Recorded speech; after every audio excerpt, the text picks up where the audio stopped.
A Fema deve estar perguntando, porra, professor, você está aqui na faculdade, por que que você não dá aula para a gente presencial, né, professor?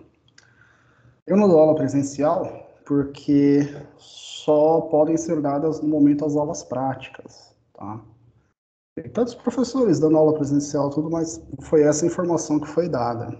E também, assim, teria que também que, nesse caso, para o pessoal do segundo manhã, né?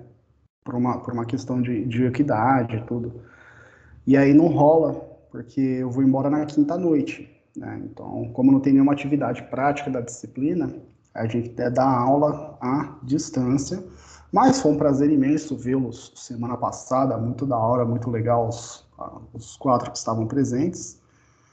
Ah, e hoje vamos os artiguinhos, né, que vocês mandaram, tá? Só que aí, galera, eu vou dar um toque hoje, que é o seguinte. Na atividade passada, vocês mandaram os artigos da hora, e aí nessa atividade agora, já deu uma pisadinha de bola alguns grupos aí, deram uma pisadinha de bola. Mas assim, no período da manhã, a gente teve um problema parecido, e como eu falei para eles, a primeira é da casa. A primeira é da casa, a gente tem aí uma flexibilidade aí por ser o primeiro envio, tudo, mas a gente tem que estar atento a essas coisas, tá? Tipo, o tipo de trabalho que vocês precisam mandar são os ensaios clínicos, né? Até aí, legal, e tem que estar envolvendo tratamento fisioterapêutico. Tratamento fisioterapêutico, daquilo que vocês já viram ou de alguma forma já acompanharam, já souberam na fisioterapia. A gente chegou a abordar algumas coisas em biofísica, né, que a gente utiliza, mas enfim, eu sei que teve muita coisa que a gente não pôde ter, prática, tudo, então por isso que eu estou falando. Essa agora, eu não vou tirar tanta nota, eu vou tirar um pouco só, vou dar um toque. Aí na próxima atividade a gente tem que ter uma atenção maior, tá? Eu vou compartilhar com vocês aqui, ó, para explicar parte a parte que eu estou falando. Eu não lembro ao certo os grupos quem foi que mandou. Quando eu falo de mandar artigo, eu sei que a gente está aprendendo agora a lidar com busca em base científica, tudo, não é uma coisa comum, é difícil da gente buscar esses trabalhos, e no começo a gente bate um pouco de cabeça mesmo, tá? Esse aqui. Esse aqui eu baixei? Eu baixei, olha só. Eu baixei. Então, esse primeiro trabalho aqui, ó, ensaio clínico randomizado no controle da dor com fraturas intertrocantéricas do fêmur com ou sem tração da pele, tração cutânea, tá? Então, aqui fizeram um ensaio clínico com uma técnica diferente, pelo que eu estou vendo aqui, para reduzir dor, para dar conforto para pessoas para reduzir a dor de pessoas que tiveram fraturas trocantéricas, tá? Fraturas no trocânter do fêmur. Mas não era esse o ponto que eu queria tratar primeiro. Eu ia chamar a atenção aqui porque eu não tinha conseguido abrir o eu não tinha conseguido abrir o artigo, né? E aí é o primeiro toque que eu dou. Agora que eu consegui abrir o artigo, beleza, mas sempre, quando vocês forem mandar, não mandem o link, mandem o PDF, tá? Teve só eu não lembro ao certo quem mandou o quê, mas teve só um grupo que mandou o link. Tenta mandar o PDF, tenta baixar o PDF. Se o PDF não vier, tenta procurar outro, porque melhor para a gente poder olhar, ver o que foi feito, como foi feito, poder ter a nossa dinâmica aqui correta, tá?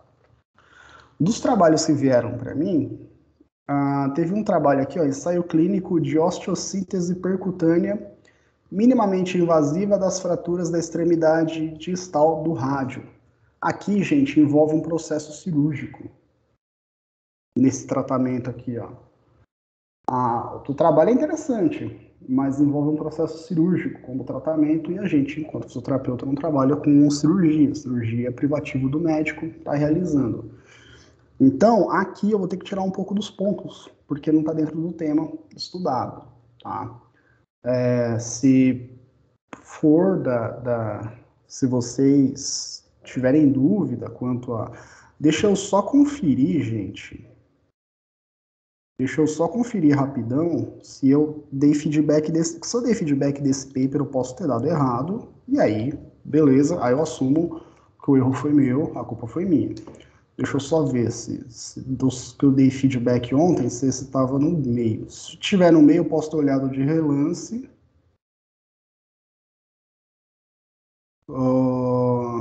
Pera aí, deixa eu Professor, caçar. é nosso. Não, a gente nem mandou para você ontem. Ah, Andressa. Andressa? É, foi a Andressa, agora eu olhei aqui. Ah, não, então eu ia dar uma olhada, porque na hora eu tava fazendo janta.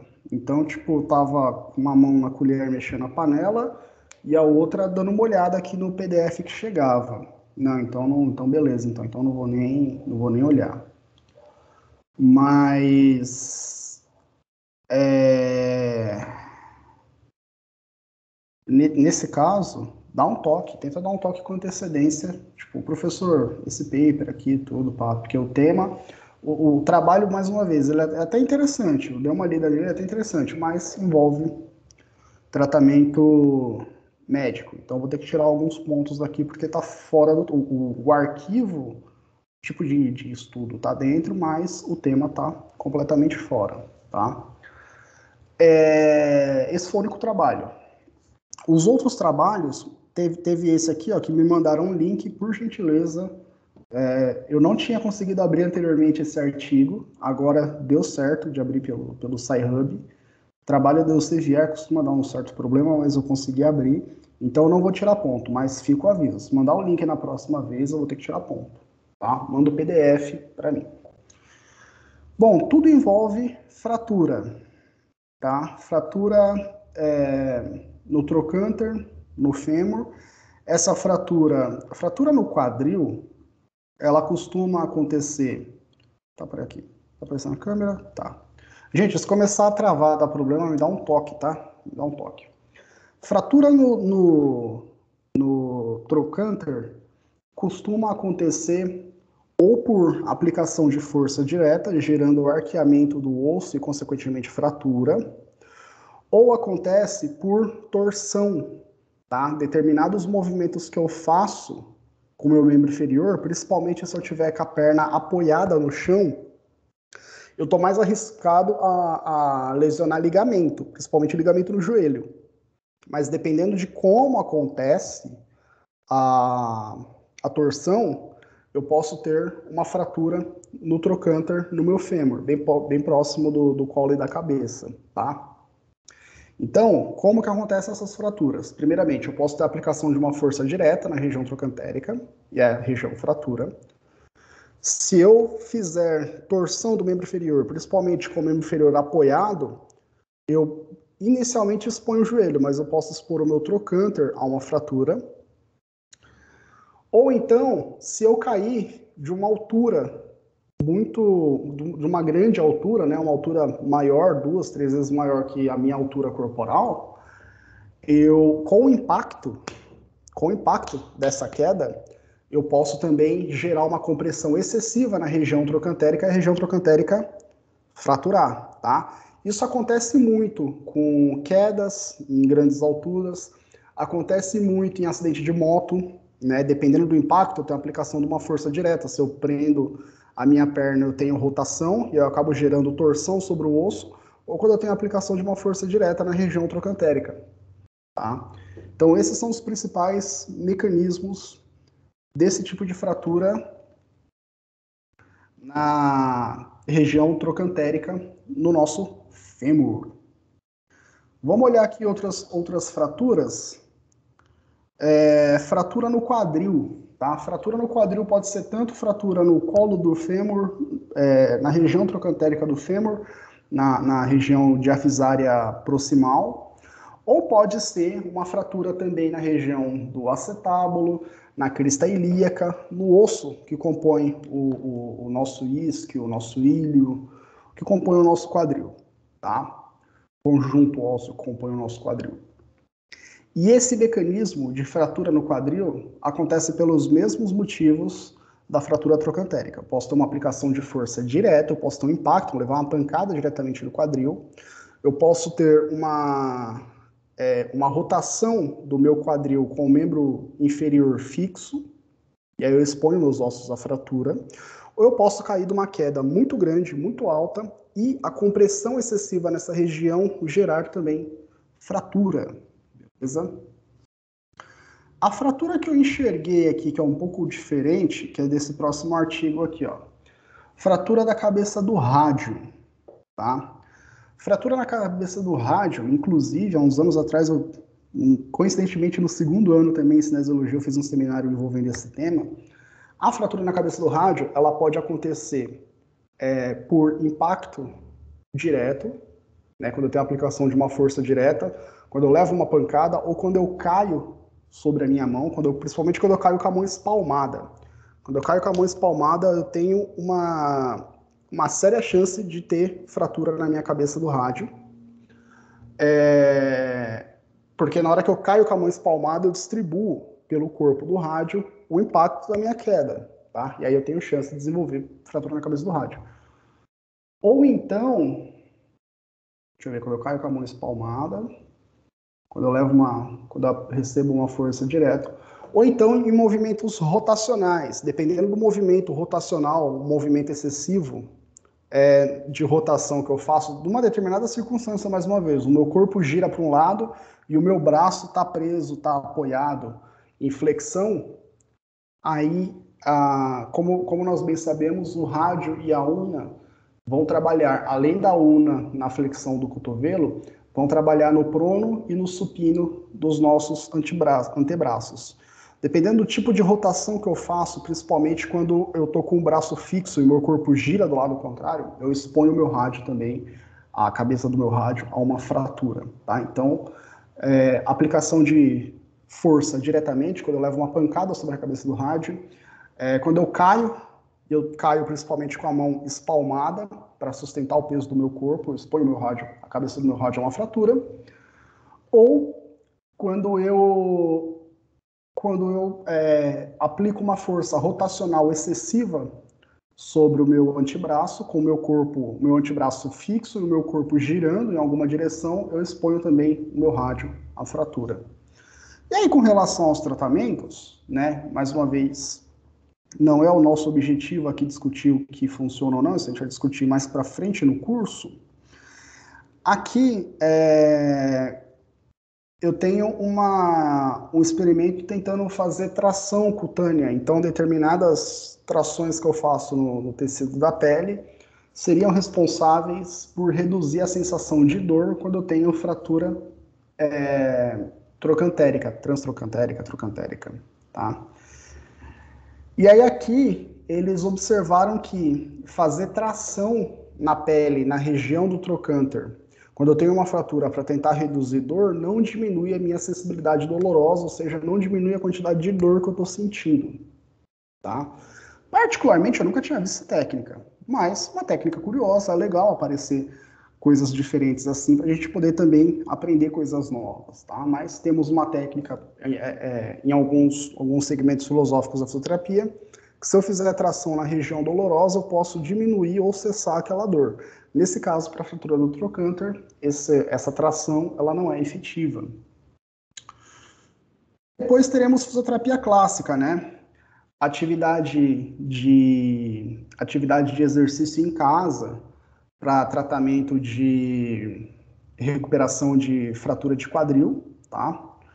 Aí aqui deixa eu dar uma olhada rapidão o que os caras fizeram. Ó, aqui eles compararam um programa de exercício em casa, eles compararam com controle. Não, eles só testaram começo, meio e fim. pegaram idosos que tiveram fratura de quadril, deram um programa de exercício para o idoso fazer em casa, sozinho, acompanharam esse idoso por telefone ou por vídeo, e observaram que há uma melhora do quadro do idoso em relação a quem não faz exercício em casa, mas há uma melhora moderada, uma melhora sutil, mas é superior em relação a eu não fazer nada. Então, entre não fazer nada e fazer um programa de exercícios quando eu tenho fratura de quadril, esse programa de exercícios pode acelerar um pouco a minha recuperação. E o outro trabalho, tratamento cinesioterapêutico nas sequelas de fratura da cabeça do rádio, tá? Então aqui eles estão propondo a utilização de exercício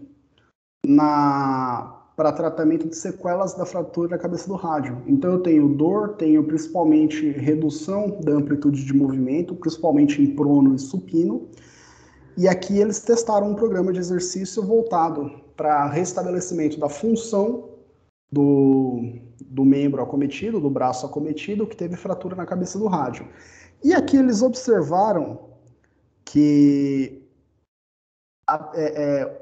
a técnica, o programa de exercícios teve eficácia, mas também foi uma eficácia muito pequena de quem fez o programa de exercícios e quem não fez, tá? Quem fez teve uma melhora no ganho de prono e supinação, só que foi uma melhora discreta, uma melhora modesta. Então, em relação a eu não fazer nada, fazer esse programa de exercício, assim como o exercício para casa, para quem teve fratura no quadril, eu tenho uma melhora maior sobre as sequelas, no caso, dor, redução de amplitude de movimento, função no dia a dia, em relação a quem não fez nada, tá? Mas aqui, mais uma vez, o foco era nós explorarmos como acontecem as fraturas, tá? Como acontecem as nossas fraturas.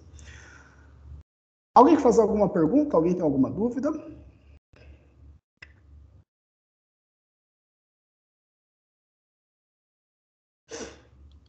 Não.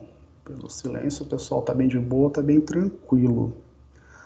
Então, nós vamos para onde? Na aula passada, nós paramos falando dos tipos de articulações que nós temos, né? Deixa eu compartilhar aqui com vocês.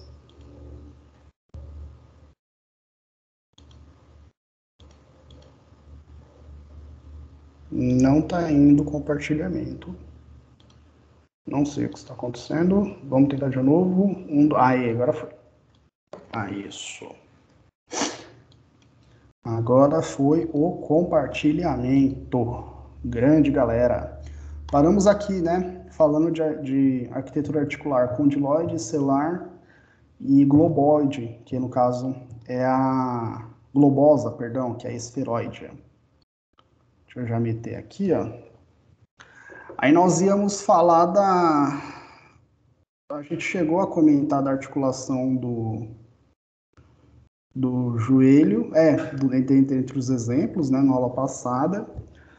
E uma coisa que eu queria só chamar a atenção é que nas nossas articulações, além das faces articulares, galera, nós temos também outras estruturas, diferente do músculo, que é só o músculo, no caso, o corpo muscular e o tendão, diferente do osso, que é o osso por si só. Quando eu falo de articulação, eu estou falando dos ossos nas suas superfícies articulares, mas eu também estou falando de outras estruturas muito importantes para a função da minha articulação, que são os tecidos conectivos articulares. E aí eu estou falando de bainha articular, eu estou falando de cápsula articular. Algumas articulações são envolvidas por cápsulas, por tecidos fibrosos, responsáveis pela manutenção da coaptação das faces articulares, como é o caso do ombro. E eu estou falando também de ligamentos, tá? Eu estou falando de estruturas também fibrosas, altamente resistentes, responsáveis por manter unidas as nossas articulações, tá? Algumas articulações têm ligamentos mais rígidos, mais fortes em relação às outras, como é o caso, por exemplo, no joelho. Os ligamentos colaterais medial e lateral são ligamentos mais simples em relação ao ligamento cruzado anterior e ao ligamento cruzado posterior, que são ligamentos mais rígidos, que vão precisar ser mais rígidos, porque eles recebem uma tração, uma aplicação de força maior nos movimentos do joelho.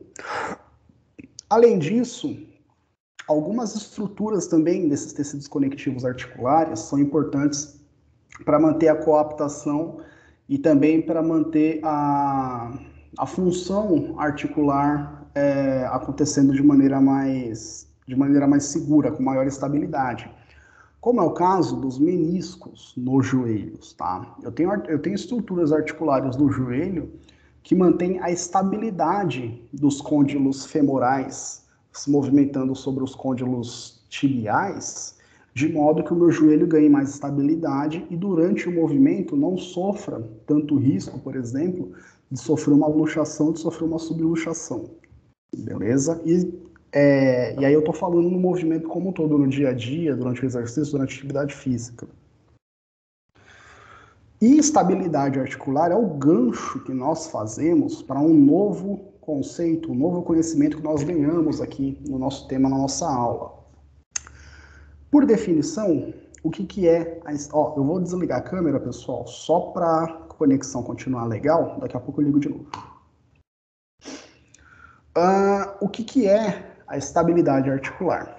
Capacidade da minha articulação de resistir ao deslocamento sem alterar o seu arranjo estrutural, tá? Então, o que é estabilidade articular? É a capacidade da minha articulação de, durante o movimento, eu não perder o contato entre as minhas faces articulares. Quanto mais próxima, quanto mais coaptada for uma articulação, maior é a sua estabilidade, ou seja, durante o movimento, menor é a chance dessas faces articulares perderem o contato entre si. E quanto menor a estabilidade articular, maior é a chance das faces articulares perderem o contato entre si durante o movimento, tá? Então, vamos lá. Aqui vamos trazer... Deixa eu ligar a câmera de novo. Vamos trazer conceitos novos, tá? Que vocês já aprenderam em outra disciplina, mas aqui a gente não falou ainda. Que são a luxação e a subluxação. Quando eu falo de estabilidade articular, eu estou falando de fazer movimento sem que as minhas faces articulares percam o contato entre si. Tá? Elas continuem juntas, continuem coaptadas. Se durante o movimento as minhas faces articulares perdem parte do contato entre si, tá? Parte ainda está em contato e outra parte não está, eu tive uma subluxação, uma perda parcial do contato das minhas faces articulares. Agora, se durante o movimento as minhas faces articulares elas perdem o contato completo, eu tive uma luxação, ou seja, perda total de contato de duas superfícies articulares entre si, tá? Que é o que nós chamamos costumeiramente, comumente, de deslocou tal parte do corpo, deslocou tal articulação, deslocou tal segmento corporal. Que é aquele caso em que eu não quebro o osso, mas claramente o meu segmento corporal fica deformado. Tá? E por que ele fica deformado? Porque há uma luxação ou uma subluxação articular. Quando tem uma subluxação, o segmento corporal ainda mantém a mesma ordem, a mesma posição. Tá? Agora, quando tem uma luxação, ele pode ficar numa posição estranha, uma posição diferente, uma posição que não é a posição que ele deveria estar. Tá? Então, quando a pessoa está jogando vôlei, que seja, e ela fala que deslocou o ombro, o que aconteceu com o ombro dessa pessoa? O ombro da pessoa sofreu uma luxação. A cavidade glenoide do meu húmero, da escápula, perdeu o contato com a cabeça do húmero, tá? Então o ombro se articula como? Cabeça do húmero sobre a cavidade glenoide da escápula. Se eu tenho uma subluxação, o húmero perde o contato parcial com a cavidade glenoide aqui. A cavidade glenoide ainda está em contato com o meu húmero, mas elas perderam o contato parcial. Parte do húmero não está em contato, parte está. Agora, numa luxação, por exemplo, no ombro, o húmero sai por completo do contato com a cavidade glenoide, tá? E ele perde esse contato completo nessas duas superfícies articulares, tá? Então, a superfície articular do húmero não está em contato com a superfície articular da cavidade glenoide. Então, aqui eu já tive uma luxação, beleza? Então, estabilidade articular é a capacidade que eu tenho de fazer um movimento com o menor risco de luxação ou subluxação possível, tá? Algumas articulações são mais estáveis, como é o caso da articulação do joelho, como é o caso da articulação do quadril, articulado com acetábulo, extremamente estável. Algumas articulações são mais instáveis, como é o caso da articulação do ombro, tá? Quando eu falo de movimento articular, eu falo de algumas posições distintas, tá? Posição de travamento e posição de destravamento. Tem algumas articulações que, dentro da amplitude de movimento, eu tenho a capacidade máxima do meu movimento limitada anatomicamente, tá? Como assim? Aquela parte do meu corpo só consegue fazer aquela quantidade de movimento em virtude da configuração anatômica. Exemplo, extensão do cotovelo. Tá? O meu cotovelo, eu tenho o olecrano da una articulando diretamente com a diáfise distal do meu húmero. Tá? Eles se articulam aqui embaixo, aqui, ó, no meu cotovelo. Tá? Eu não consigo fazer uma extensão maior do meu cotovelo, por quê? Porque ocorre um bloqueio ósseo do contato do olecrano com a diáfise distal do húmero. E aí, nesse bloqueio ósseo, eu limito a minha extensão. Tá? Então, quando eu falo de posição de travamento, eu falo de local do movimento da articulação limitada pela própria anatomia articular, tá? E posição de destravamento é justamente o grau de liberdade contrário do qual eu consigo fazer o meu movimento, do qual eu obedeço o grau de liberdade e tenho amplitude de movimento completa. Então, as posições de travamento do meu cotovelo seriam na flexão completa e na extensão completa, tá? E a posição de destravamento é quando eu saio da extensão para flexão ou quando eu saio da flexão para extensão. Essa é a minha posição de destravamento. Posição de travamento é quando eu paro o movimento que eu estou realizando na minha articulação. Beleza? Então, aqui, mais alguns exemplos de estabilidade articular. Por que é importante, então, eu falar de cápsula articular, de bursa, de ligamento? Porque essas estruturas juntas são elas que vão dar maior estabilidade para a minha articulação. São elas que vão manter coaptadas as minhas faces articulares pelo maior tempo possível, impedindo que, na maioria das vezes, impedindo que eu tenha luxação ou subluxação durante a realização de um movimento, tá? Então, por exemplo, a estabilidade articular da articulação do cotovelo, ela é dada também por ligamentos, mas muito mais pela própria configuração óssea, do qual o meu olecrano se encaixa perfeitamente na diáfise distal da una. Na articulação do quadril, eu tenho um encaixe perfeito da cabeça do fêmur no acetábulo, no meu quadril. Tá? Então, anatomicamente, eu tenho uma condição que permite eu ter uma maior estabilidade articular. Tenho também ligamentos, tenho também cápsulas articulares, mas anatomicamente eu tenho essa vantagem. Já a articulação do joelho, sozinha, ela seria um pouco instável. Tá? Pela configuração de como o côndilo femoral desliza sobre o côndilo tibial. Por isso que eu tenho, além dos ligamentos colateral, lateral, medial, a presença da patela, do ligamento patelar, eu tenho os ligamentos cruzados anterior e posterior, justamente para fazer tração da tíbia junto ao fêmur, né, e mantê-los o mais coaptado possível. E eu tenho também os meniscos, tá, que dão maior suporte para o movimento dos côndilos femorais sobre os côndilos tibiais. Então, a articulação do joelho é uma articulação também muito estável, só que muito mais por outros fatores presentes na articulação, também anatômicos, do que propriamente a configuração óssea da articulação em si. Beleza? Bom, e aí como eu falei para vocês, músculos além dos ligamentos, os músculos também estão muito presentes na minha estabilidade articular, tá? Como que o músculo está presente? Bom, o ligamento, nós vimos que ele dá apoio em torno da área da minha articulação para evitar que essa minha articulação possa se desprender, possa se movimentar e, consequentemente, porque ela perca o contato de uma face com a outra. Os músculos também. Os músculos também.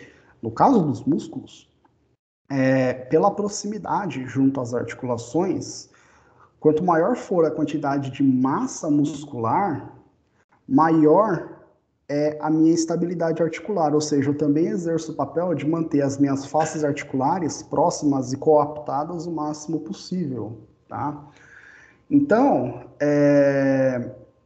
quando eu tenho a presença de grande quantidade de trofismo muscular, eu aumento a quantidade de massa muscular em torno de uma articulação e aquela articulação está mais estável.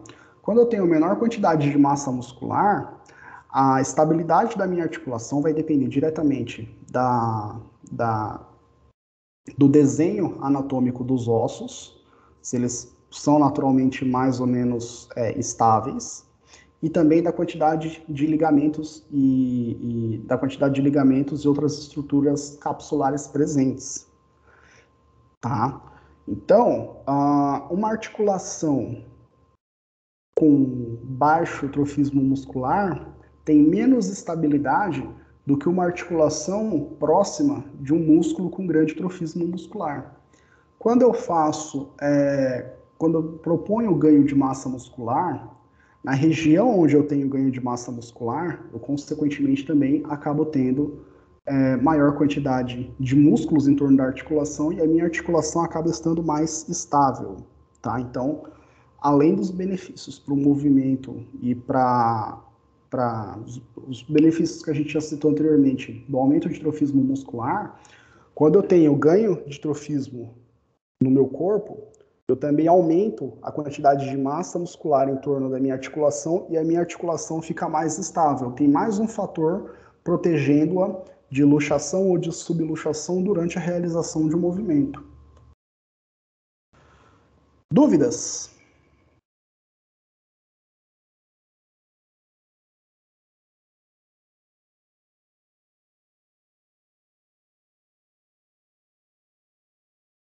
Tranquilo, galera?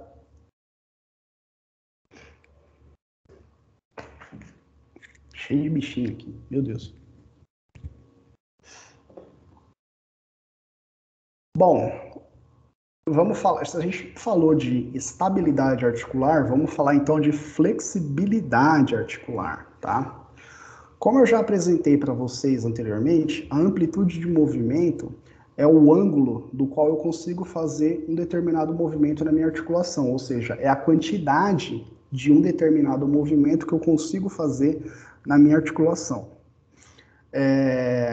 E aí, a minha flexibilidade articular corresponde à amplitude de movimento total dentre os graus de liberdade da minha articulação, tá? Então, quando eu falo de flexibilidade articular, eu também estou falando de amplitude de movimento dentro dos graus de liberdade, ou seja, dentro dos diferentes tipos de movimento que eu consigo fazer na minha articulação.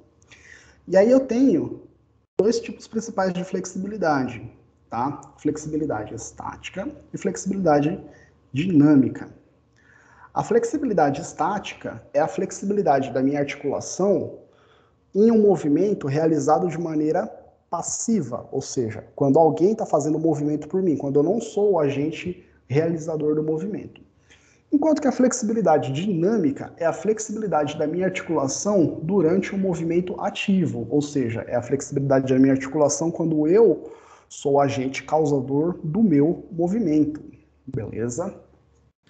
Que fatores influenciam na minha flexibilidade articular? Também disposição articular, ou seja, a posição anatômica dos ossos presentes naquela articulação, a forma do osso, como nós vimos, algumas articulações anatomicamente têm uma disposição óssea propondo menor estabilidade em relação a outras, como é o caso do ombro em relação ao quadril, por exemplo. Presença de ligamentos, de outras estruturas capsulares articulares, cápsula articular, bainha,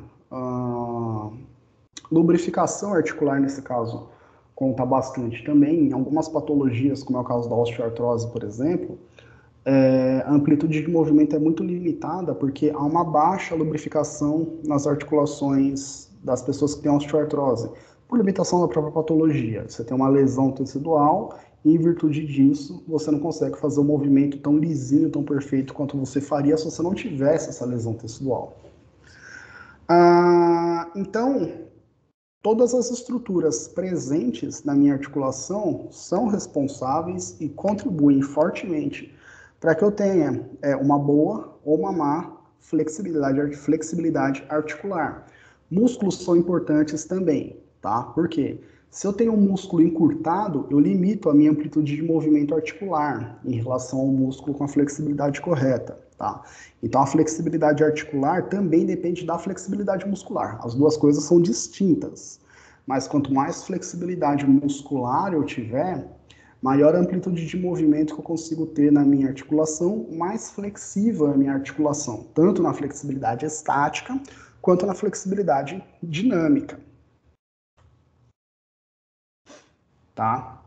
E aqui é aquele exemplo maroto acerca dos tipos de flexibilidade articular.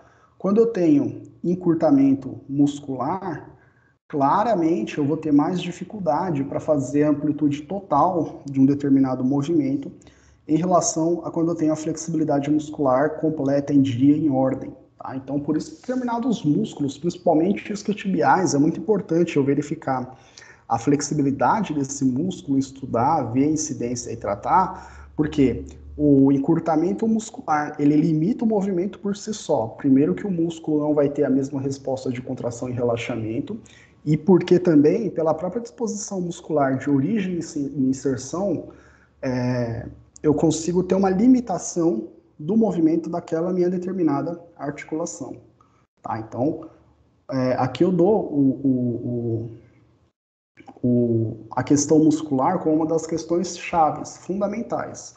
Mas é claro, a quantidade e o tipo de estruturas que eu tenho na minha articulação também dão a minha flexibilidade articular. Se eu tiver mais ou menos tecido adiposo, eu tenho, por exemplo, um tecido a mais que vai limitar a minha flexibilidade articular. A quantidade de estruturas, ligamentos, bursas articulares presentes numa articulação também são estruturas que vão influenciar no movimento articular das superfícies articulares ósseas entre si, tá bom?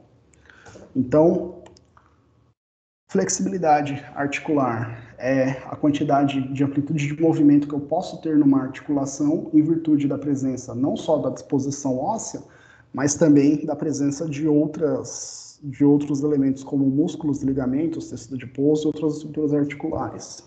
Aí, nesse caso, por exemplo, articulações menos estáveis, que têm menor estabilidade, possuem maior flexibilidade.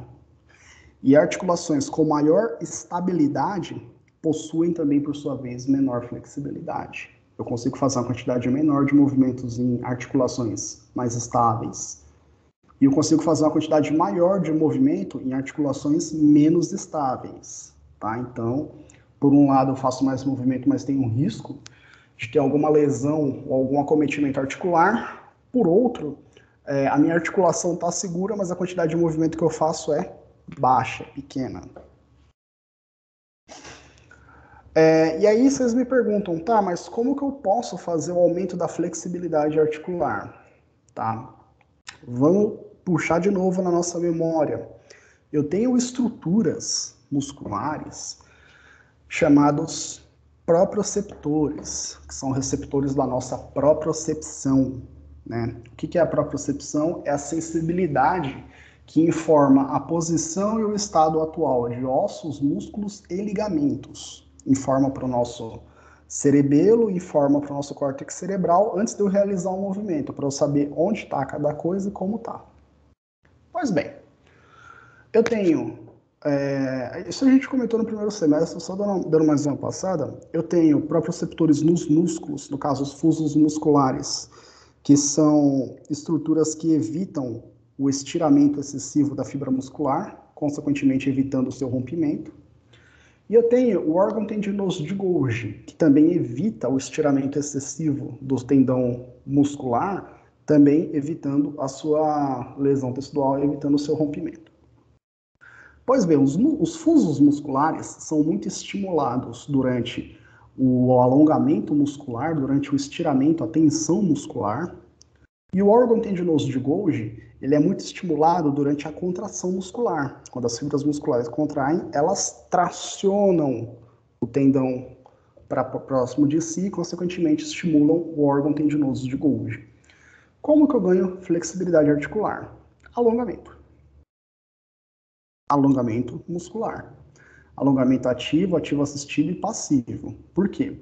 Quanto mais eu adapto os meus fusos musculares, quanto mais eu adapto os meus fusos musculares e os órgãos tendinosos de Golgi para uma maior flexibilidade da minha articulação, maior é o movimento que eu consigo fazer numa determinada articulação sem estimular fuso muscular e sem estimular o órgão tendinoso de Golgi. E aí a gente volta nessa foto aqui, ó. Quando eu tenho encurtamento muscular, eu estimulo mais fácil os fusos musculares em relação quando eu tenho a flexibilidade muscular normal. O órgão tendinoso de Golgi é a mesma coisa. Quando eu estou alongando um segmento muscular, eu estou contraindo outro, tá? Então, quanto mais eu me adaptar a uma posição de alongamento do meu corpo, mais eu adapto a dificultar mais a ativação dos fusos musculares por parte do músculo que está sendo alongado e do órgão tendinoso de Golgi por parte do músculo antagonista que provavelmente está contraindo ou está dando suporte para aquele movimento de alongamento. Tá? Então, para que eu ganhe maior flexibilidade articular, eu preciso fazer alongamento. Alongamento ativo, que é o alongamento que eu faço. Ativo assistido, que é o alongamento que eu faço e aí outra pessoa vem e me ajuda a completar esse alongamento. E o alongamento passivo, que é o alongamento que a pessoa faz em mim. Tá? Esses três tipos de alongamento faz com que eu ganhe flexibilidade muscular. Ganhando flexibilidade muscular, eu demoro mais para ativar fusos e órgãos tendinosos de Golgi, e aí, consequentemente, eu consigo trabalhar numa amplitude de movimento maior da minha articulação também. Beleza?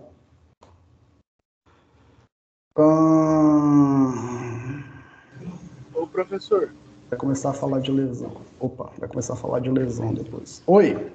por conta do órgão tendinoso de Golgi, eu consigo romper um tendão somente no alongamento, então? Ou não? Olha, a chance maior, se tratando do músculo alongado, é de você romper, se você não obedecer os limites corporais, uma fibra muscular. O tendão, você vai estar mais. Oi? Diretamente no músculo, você diz, então. Isso. Aí seria Quando eu tipo tô. o grau 1, por exemplo. Isso. Quando eu faço um alongamento excessivo, eu estou mais arriscado a romper fibra muscular. Romper tendão, eu vou estar mais arriscado quando eu estiver fazendo contração muscular, porque é a hora que eu traciono o tendão. Quando eu faço alongamento, a tração maior está sendo sobre as fibras musculares. O tendão ele está relativamente relaxado em relação à contração muscular. Então, quando eu faço alongamento, bom, sei lá, dependendo de como você fizer, o quão brusco, quantidade de força que você colocar, pode ser que você venha a romper não só músculo, mas a lesionar tendão também. Mas o mais comum é, se eu fizer um alongamento excessivo, de lesionar a fibra muscular. Tendão vai estar mais arriscado a lesionar quando eu estiver fazendo contração muscular, que aí eu vou estar puxando o meu tendão diretamente. Ah, entendi. Valeu, professor. Tranquilo? O que mais, galera?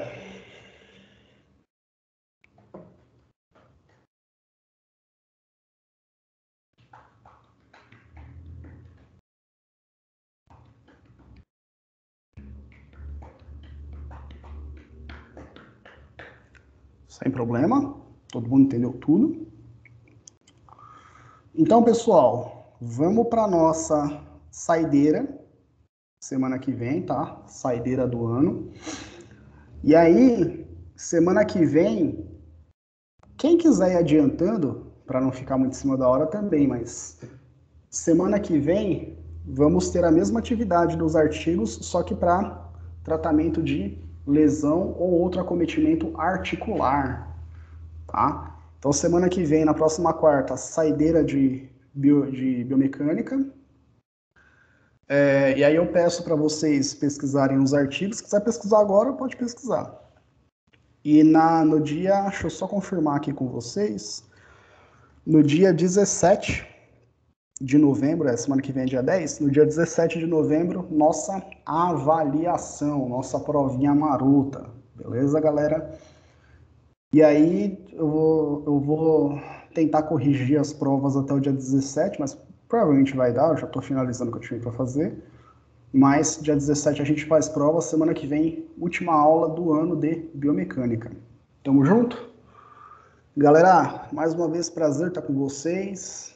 Tamo junto. Qualquer coisa, procurem os canais que vocês já conhecem.